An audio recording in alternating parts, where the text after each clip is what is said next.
Live, local, late breaking. This is NewsWatch 12 this morning. Good morning. The time is 6:30 on January 13th as we take a live look at talent. This view brought to you by the Camelot Theater. Welcome to NewsWatch 12 this morning. I'm Damon Alvarado. And I'm Brinkley Hill. We're first checking in with Chief Meteorologist Matt Hoffman with a look at our very cold morning. We'll see plenty of sunshine for most of southern Oregon and northern California today. Definitely brighter for Siskiyou County, the Basin, as well as along the coast. Up to 60 today in Brookings, 41 in Klamath Falls, 45 in Wairika. So still fairly chilly inland, but it'll be a little bit milder than what we saw over the weekend. Look for low clouds and fog in the valleys, including in Medford and Grants Pass, to decrease as we head into this afternoon. But there could still be some pockets of clouds that do linger for a good chunk of the day. Winds will be breezy near the coast, but otherwise looking at fairly light winds into tomorrow. Your snow report for Mount Ashland today. Lots of sunshine if you're hitting the slopes. Mid to upper 30s by the noon hour, topping at around 40 degrees by 3 o'clock. Winds will be fairly breezy through the morning. And then taking a look at tonight, we got another cold one on tap with some increased clouds. Also looking at more fog developing in some of our west side valleys. We'll take a look at your forecast through the rest of the week coming up in just a bit. Damien and Brinkley.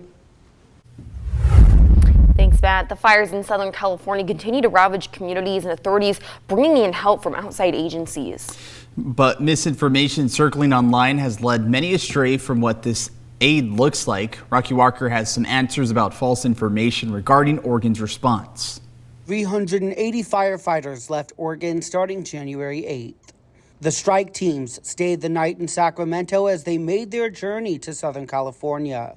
In the morning, they conducted routine safety checks. These are the checks some are calling emissions tests, and what brought firefighters to be turned away. The Oregon State Fire Marshal says these inspections are routine, planned, and to make sure the firefighters are prepared to go into a disaster area. Our number one priority is the safety of our firefighters. And the first step to having our firefighters be safe is sending them down into a disaster area with a safe engine. She says the inspections check the tires, brakes, and windshields of the engines, pointing out that fire engines don't make long drives through freeways and state lines, saying the inspection is to ensure they're faring the 14-plus hour drive safely, making sure the engines are prepared to handle a disastrous wildfire scene in a different terrain. The last thing that we want to do is send our firefighters into that with an engine that is not fully equipped and ready to handle those conditions. She says no firefighters have been turned away, and these inspections have not impeded any assistance to Southern California. But she does say the rumors and answering the community's questions and concerns coming from them take support resources away from those on the ground. Reporting in Medford, I'm Rocky Walker. Oregon strike teams are continuing to assist in the biggest and costliest firefight Southern California has ever seen. Battalion and strike team leader Chief Shannon Petner from Sweet Home Fire District said they have helped with mop-up efforts in the Pacific Palisades, making sure powerful winds weren't sparking any more fires. Some advice she has for Oregonians in terms of fire preparedness are make sure you're always clearing dry vegetation from around your home. And as hard as it is to leave your home, when it's time to evacuate, you need to leave. Staying puts you and firefighters' lives at risk.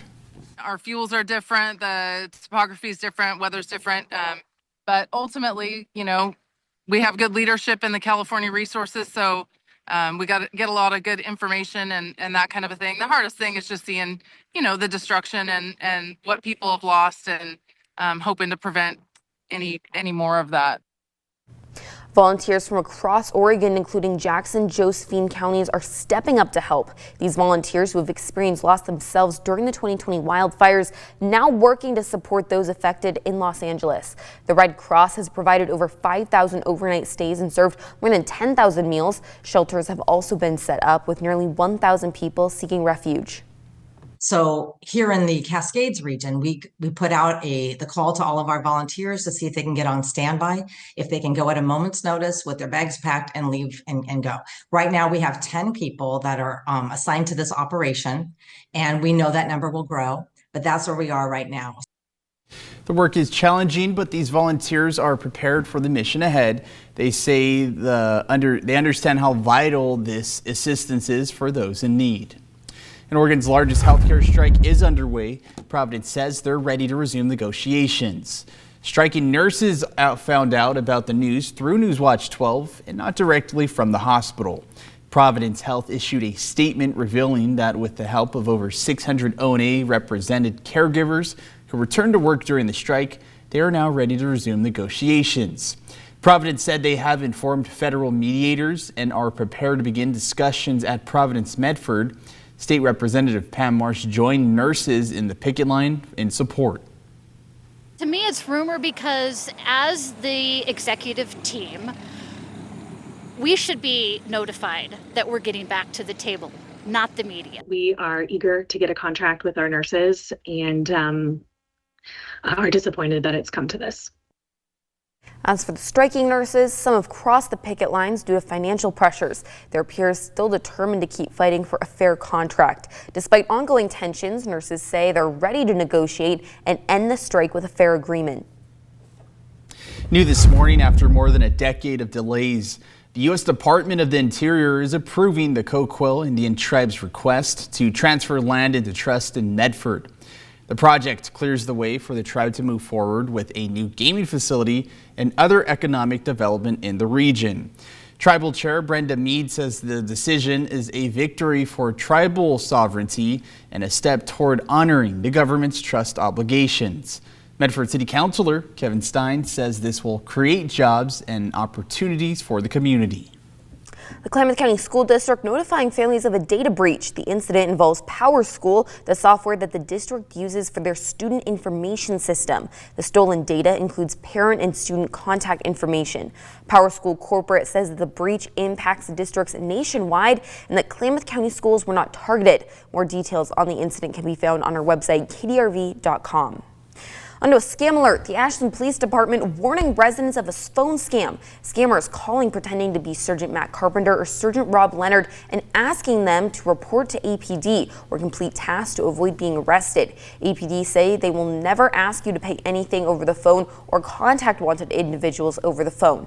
If you've ever received a suspicious call, you can contact Ashland Police Department. A tax levy could help fund local firefighting and emergency services in the Illinois Valley. The Fire District Board of Directors holding a workshop today at 3 o'clock to explain the local tax option levy. This meeting will take place at the Administration Building located at 681 Caves Highway in Cave Junction.